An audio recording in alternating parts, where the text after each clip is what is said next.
Kalau negeri Konoha masih main drama monolog, biarkan Tuhan jadi sutradaranya. Endingnya azab kah? Hidup yang sesungguhnya. Hari ini jalanan kembali berisik. Demo marak di mana-mana. Rakyat turun dengan wajah penuh amarah, bukan lagi sekadar karena harga naik, bukan sekadar karena janji palsu. Tetapi karena rasa muak.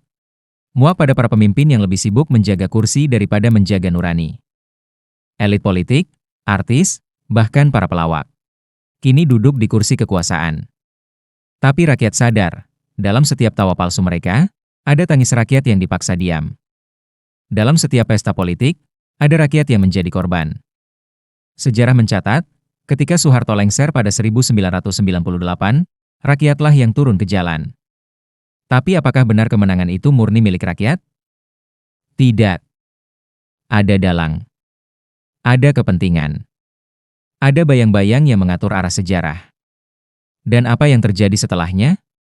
Rakyat bukannya sejahtera, justru semakin menderita.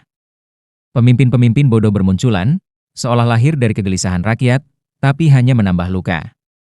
Hutang negara meroket, pandemi melumpuhkan sendi-sendi kehidupan, pekerjaan makin sulit, perekonomian sekarat.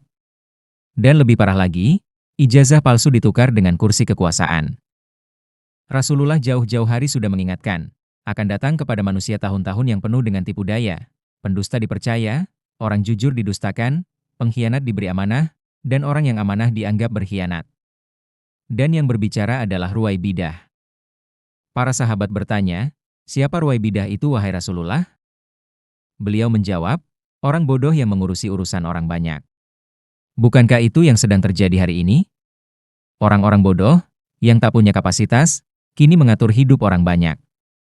Dan rakyat, sekali lagi, yang harus menanggung akibatnya. Kini, jika hari ini ada demo besar mengatasnamakan rakyat, kita patut curiga. Siapa dalangnya? Bisa jadi tetap sama, para penguasa bayangan, yang hanya ingin anak dan keluarga mereka selamat dari hukum alam. Dan jangan pernah lupa, jika DPR tiba-tiba hilang atau dibubarkan, itu bukan berarti kasus lama akan terkubur.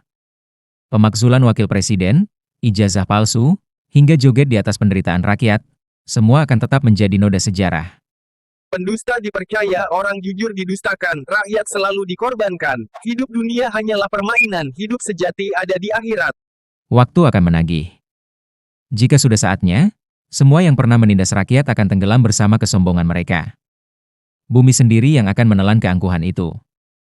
Tak ada yang kekal. Fir'aun dan Namrud saja ditenggelamkan dengan cara hina, mati di dunia, dipermalukan di akhirat. Apalagi para penguasa hari ini, yang berpikir kursi lebih tinggi dari kebenaran. Rakyat bisa ditipu, rakyat bisa ditindas. Tapi jangan lupa, doa rakyat yang terzalimi, tak ada hijab. Biarkan Tuhan jadi sutradaranya, endingnya azab kah?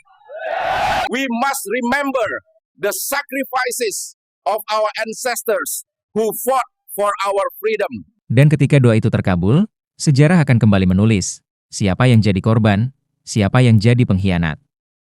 Dan pada akhirnya, kita semua akan sadar bahwa hidup di dunia hanyalah persinggahan.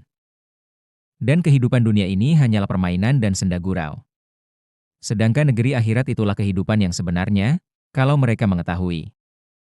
Maka jangan terjebak pada kursi, harta, dan jabatan. Hidup yang sesungguhnya adalah hidup setelah kematian. Makanya buruan pada tobat.